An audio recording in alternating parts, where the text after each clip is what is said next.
सबसे पहले बात करेंगे कराची में आटे की कीमत में इजाफा हो गया है। रिटेल बाजार में 2.5 नंबर आटे की फ़ी किलो कीमत में 6 रुपये इजाफा देखा गया है, जिसके बाद रिटेल बाजार में 2.5 नंबर आटा 54 रुपये किलो हो गया है। 2.5 नंबर आटे का 50 किलो का थैला 2400 रुपये बढ़कर 2700 रुपये का हो गया है। फाइन आटे की फ़ी किलो कीमत में भी 4 रुपये फ़ी किलो इजाफा हुआ है। फाइन आटे की फ़ी किलो कीमत 58 रुपये हो गई है। फाइन आटे का 50 किलो का थैला 2700 रुपये से बढ़कर 2900 रुपये का हो गया है।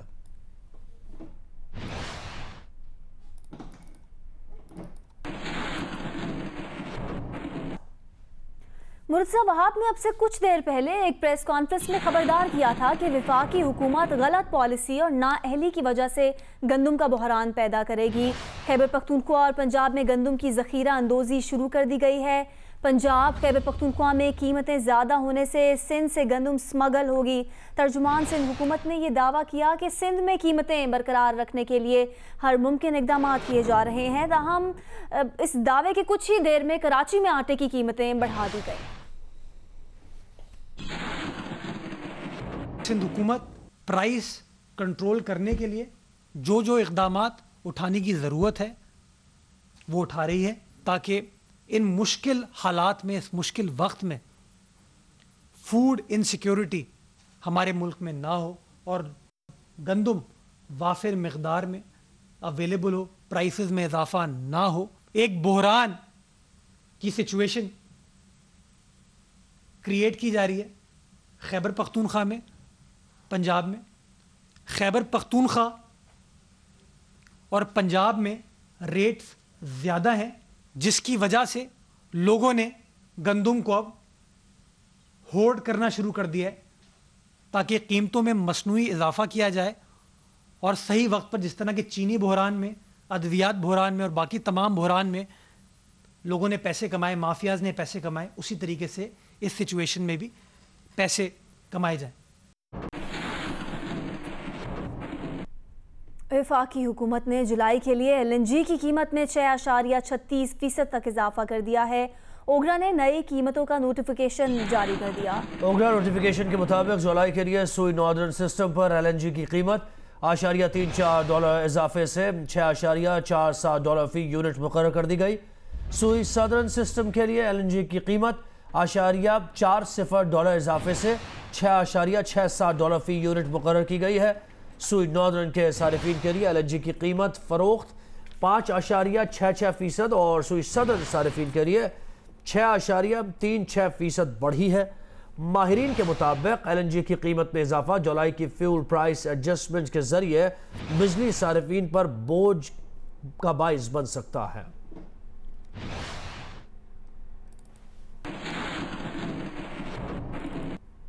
वफाकी हुकूमत ने जुलाई के लिए LNG की कीमत में 6.36% तक इजाफा कर दिया है। ओगरा ने नई कीमतों का नोटिफिकेशन जारी कर दिया।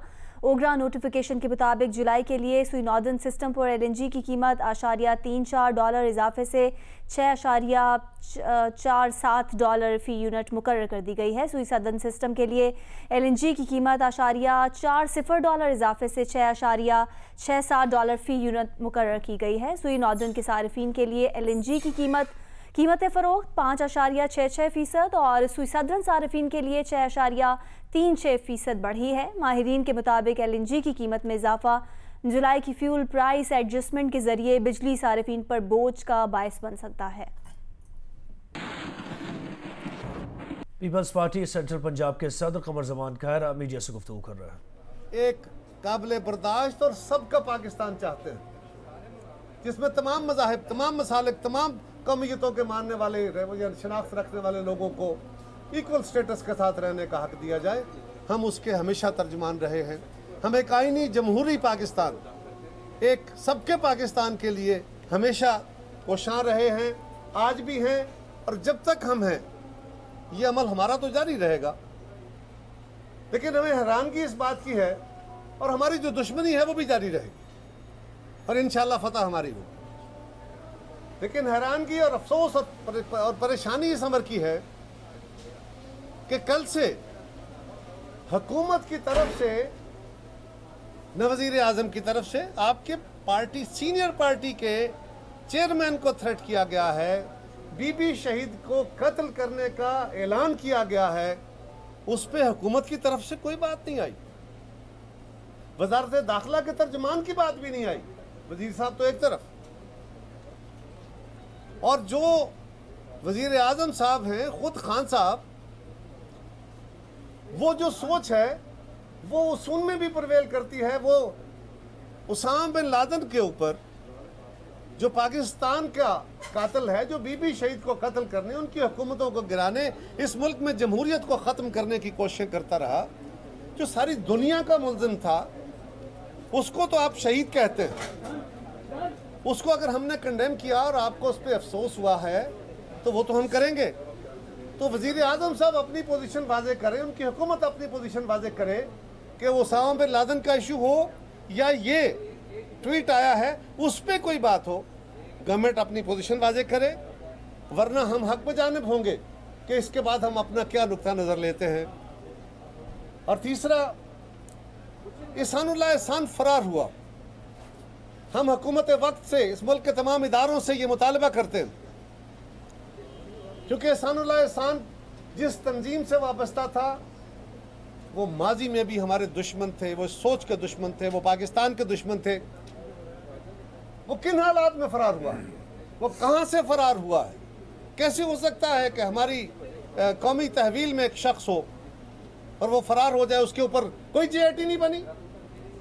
बताया जाए हमें कि एहसानुल्लाह एहसान कैसे फरार हुआ, वरना हम इससे जो माने निकलेंगे वो आवाम के सामने रखने में मजबूर होंगे।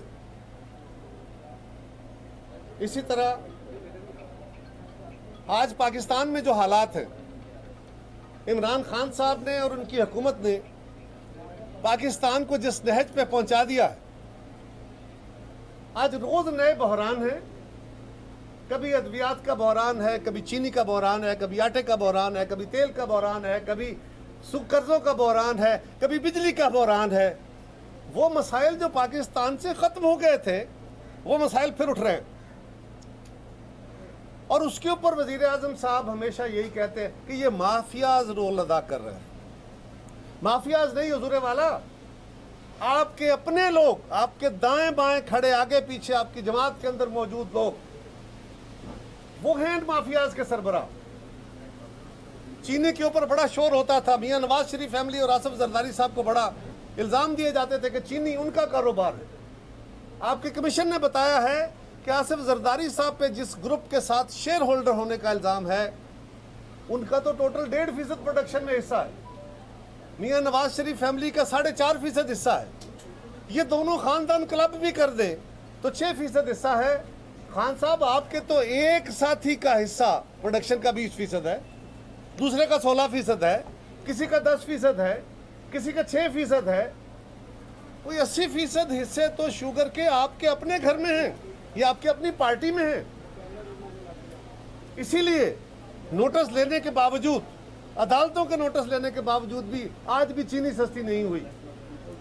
अद्वियात के स्कैंडल में आपके अपने लोग शामिल हैं, आपने हटाए थे। आज नैब उसको इतने महीनों बाद, इतने सालों, 1.5 साल बाद नैब को याद आ रहा है। ये आपका अपना सारा कुछ कमाल था। अद्वियात सस्ती नहीं हुई, साहब मौजूद हैं, किसी के खिलाफ कोई कार्रवाई नहीं हुई।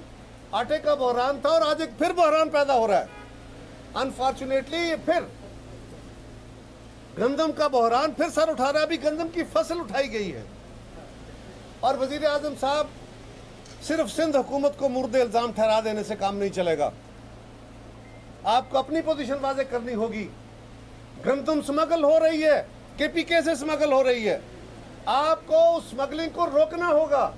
वफाकी इदारे आपके पास, वहां की हुकूमत आपके पास, बलोचिस्तान में आपके इत्तेहादी। लेकिन गंदम अगर स्मगल हो जाए और मुल्क में किल्लत हो जाए तो वजीर आजम साहब ये बातें सिर्फ इल्ज़ाम तराशी से नहीं चलेंगी, आपको इनका जवाब देना होगा। इसी तरह तेल का बहरान क्या हुआ? मुल्क में तेल मौजूद है, तेल की कीमत सस्ती हुई, तेल नहीं मिल रहा। कीमत बढ़ गई, तेल मिल गया, उसी दिन तेल आ गया। क्यों आ गया? क्या किसी जिम्मेदार के खिलाफ एक्शन हुआ? इसलिए कि वो प्यारे हैं, वो लाडले हैं, उन लाडलों के खिलाफ वजीर आजम साहब एक्शन नहीं लेंगे, उसमें भी पीपल्स पार्टी ही कसूरवार होगी। ये भी कसूर यही कहेंगे पिछले छोड़ गए थे, क्योंकि हर काम उनके पिछले ही छोड़ जाते हैं, वो अपना कसूर नहीं मानते। हर मामले में वो कहते हैं जी वो कल ऐसे हुआ था। और अगर चेयरमैन साहब कुछ बातें करते हैं, कुछ इश्यूज को हाईलाइट करते हैं, कुछ चीज़ें सामने लाते हैं, तो बजाय इसके कि उन चीज़ों का जवाब दिया जाए, उनके कुछ चीखें हैं, उन चीखों की जिम्मेदारी कुछ की असेंबली के अंदर है।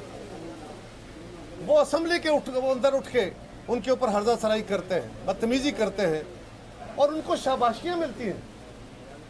कुछ लोग वो हैं जिनकी जिम्मेदारी असेंबलियों से बाहर लगी हुई है। ये बात कौम के सामने है कि हक कौन कह रहा है। और फाशिज्म का, मैं रोज कहता हूँ, फाशिज्म का ये असूल है, उसे जिंदा रहने के लिए प्रोपेगेंडा चाहिए। उसका हथियार सर्विस नहीं होती, उसका हथियार प्रोपेगेंडा होता है। फाशिज्म का दूसरा असूल, उसको दुश्मन चाहिए होता है। वो अपने मुखालफों को, सियासी मुखालफों को, वो मुल्क दुश्मन उसके साथ मिल जाए तो वो मुहब्बे वतन है। जिनको पाकिस्तान के इदारे कहते रहे कि ये पाकिस्तान के कातिल हैं, पाकिस्तान के खिलाफ साजिशें करते हैं, हिंदुस्तान से पैसे लेते हैं, हिंदुस्तान से ट्रेनिंगें लेते हैं, वो साथ मिल गए, मुहब्बे वतन हो गए। और अपोजिशन की सारी जमातें वो गद्दार हो गई। वो उनको अपने दुश्मन चाहिए। और इसी तरह उनको चाहिए कि उनके हर मामले में साजिश हो उनके खिलाफ, क्योंकि उनके खिलाफ और तो कुछ हो नहीं सकता। लोगों को क्या कहें, तो हर में दवाइयाँ महंगी साजिश होगी, चीनी महंगी साजिश होगी, आटा महंगा साजिश होगी, तेल महंगा साजिश हो गई, नौकरियाँ नहीं मिल रही साजिश हो गई, एक्सपोर्ट नहीं हो रही साजिश हो गई, इकोनॉमी बैठ गई साजिश हो गई, कोरोना फैल गया साजिश हो गई। ये भी हमारे कसूर है। तो ये साजिशी थ्योरी नहीं चलेगी खान साहब। लोग आपसे 2 साल का हिसाब पूछ रहे हैं। आज भी आप कंटेनर पे खड़े हैं और उनकी हर तकरीर आज भी वही है, उनके हर स्पोक्स पर्सन का बयान वही है, जैसे माजी की बातें हो। और बिलावल साहब की तस्दीक करने के लिए बार बार उनको चंद ही अल्फाज मिलते हैं कि वो जी बच्चे हैं, वो जी नौजवान हैं। बिलावल साहब इस वक्त 32 साल के। इन हमारे मेहरबानों को ये नहीं पता कि जिन लोगों ने तारीख में कोई रोल प्ले करना होता है वो 70-80 साल तक नहीं लंबा अरसा इंतजार करते। जुल्फकार अली भुट्टो शहीद 30 साल की उम्र में वजीर थे और 42 साल की उम्र में इस मुल्क के सदर बने, वजीर आजम बने। 51 साल की उम्र में शहीद कर दिए गए। पीपल्स पार्टी के रहनुमा कमर ज़मान कायरा मीडिया से गुफ्तगू। CEO के इलेक्ट्रिक मोनिस एलवी कराची में मीडिया से गुफ्तगू कर रहे थे। सेंस के साथ होता है विद द लोकल अथॉरिटीज़। ऐसा नहीं है कि हम जा कर के बगैर किसी से पूछे, बगैर किसी से बताए केबल काटना शुरू कर देंगे। और अभी आज की तारीख में हम कोई केबल नहीं काट रहे और हमारी उनके साथ एक अंडरस्टैंडिंग हो गई है, वो कुछ अरसे में इसको ठीक करेंगे। जहाँ कुछ ऐसे एरियाज़ आइडेंटिफाई हुए हैं जहाँ पे कि ज़रा थोड़ा रिस्क ज़्यादा है, वहाँ पे वो जल्दी काम करेंगे। और ये हो सकता है इसमें थोड़ा सा मतलब थोड़ा प्रेशर डालने वाली बात हो आगे पीछे, लेकिन मेरे ख्याल से इंशाल्लाह, क्योंकि अल्टीमेटली हमको कराची शहर को ना खूबसूरत बनाना है। I'm sorry, मैं फिर वहाँ देख के बात कर लूँगा। हमें अल्टीमेटली ना कराची शहर को बेहतर करना है, सिक्योरिटी एंगल से भी और उसकी एक स्टैटिक्स के हिसाब से भी। तो हमारी इंशाल्लाह ताला एक्सपेक्टेशन ये है कि वो भी वो करेंगे जो ज़रूरी हो और हम भी वो करेंगे जो ज़रूरी हो। तो ये आपके और इस वक्त सेटल्ड हो गया है, कोई मसला नहीं है। दूसरा सवाल आपका है PR का। मैं फिर अपने मीडिया से रिक्वेस्ट करूँगा कि वो हर मीडिया नुमाइंदे से एक किसी तरीके से कांटेक्ट करें और अगर ज़रूरत हुआ तो हम कोई दूसरे तीसरे दिन अनाउंस कर देंगे कि हम यहाँ पे मे बी 48 घंटे में या वीकली बेसिस के ऊपर कोई इसी तरह की प्रेस मीटिंग रख लेंगे। अगर मेरी ज़रूरत होगी तो मैं आ जाऊँगा। अगर आप लोग कहेंगे कि अब इनसे आपका काम चल रहा है तो महरीन और नूर अफशा और इमरान जो हैं ये आकर के आपको ब्रीफिंग दे देंगे और they will be more available. मैं आप लोगों को भी रिक्वेस्ट करूंगा कि ये शिकायत मुनासिब नहीं है। हम अगर मेरे पास बहुत से मैसेजेस आते हैं, मैं जिनको जवाब दे सकता हूं उनको देता भी हूं, तो सबको जवाब देनी चाहिए। आपकी अगर हमारे लोग जवाब नहीं दे रहे तो ये मैं समझता हूँ मुनासिब बात नहीं है। इंशाल्लाह साहब मेरा सवाल है, एक minute one by one 1 minute sir 1 minute जी 1 मिनट राशिद 1 मिनट दीजिए। अभी माइक आ जाएगा आपके पास, CEO साहब यहीं पे हैं, 1 मिनट दीजिएगा। मैं एक मेरी बात सुने आप लोग। मैं आपको बताऊं, मैं कहीं नहीं जा रहा। आप सबके सवालों के बात सुने आप प्लीज, आप लोग आप कर लीजिए। मैं रिक्वेस्ट आपसे ये कर रहा हूँ, मैं कहीं नहीं जा रहा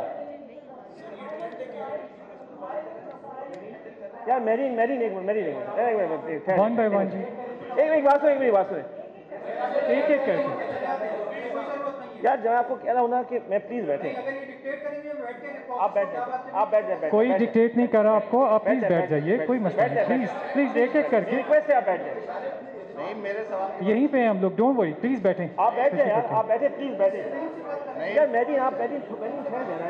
प्लीज तशरीफ रखें, प्लीज तशरीफ रखिए, प्लीज तशरीफ रखिए। सर आप सवाल कीजिए। सबसे रिक्वेस्ट अलवी साहब, मेरी पहले मैं एक ऑर्डर के लिए मैं सिर्फ ये कह रहा हूँ, देखें मैं कहीं नहीं जा रहा, तो जो आदमी भी बोल रहा है वो बोले, आप किसी तरीके से पहले इशारा कर दें, उसके बाद माइक आ जाएगा, बोले आप। कोई इंशाल्लाह मैं कोशिश करूंगा कि हर आदमी के सारे सवाल के जवाब देके जाऊँ यहाँ से, ठीक है। अलवी साहब, मेरा तो सवाल ये आपसे कि इसी की आपने बड़ी जो है ना यहाँ वजाहतें की हैं, और एक तो मीडिया लिंक वाली बात आपने कर दी, वो तो हाई, उसकी वजह से जो है आज मजबूरन आपने मीडिया को याद किया है, ये आपकी मजबूरी है कि आपको अपने आप को क्लियर करना है कि इलेक्ट्रिक जो है इस शहर की तबाही के अलावा अब तक कुछ नहीं कर रहा। कॉपर वायर निकाल ली है उसने। CEO के इलेक्ट्रिक मोनिस एलवी कराची में मीडिया से गुफ्तगू कर रहे थे।